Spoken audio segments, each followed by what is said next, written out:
Sudan's war has triggered one of the largest displacement crises on the planet, according to the United Nations.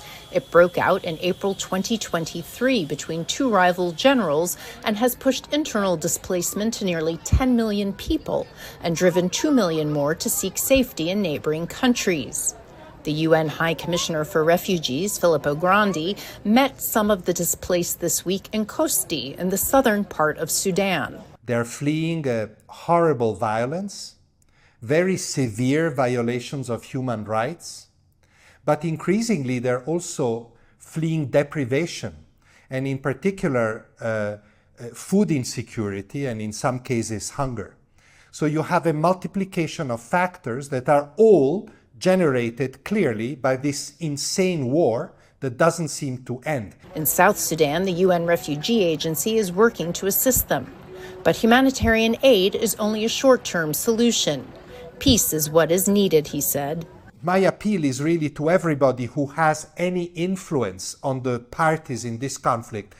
Push them not towards the battlefield, but to the negotiating table. Elsewhere in Africa, the effects of the climate crisis are driving displacement, forcing people to move, especially when coupled with conflicts.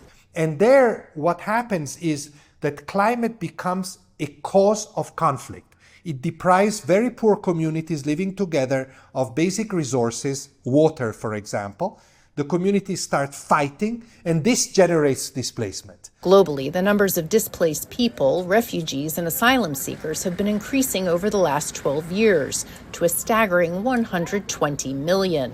Ukraine, Syria, and Afghanistan account for just over half of all forcibly displaced persons. This tragic progression will just continue if at least some of these conflicts are not resolved and the conditions for people to return, which is still the best solution, are not created.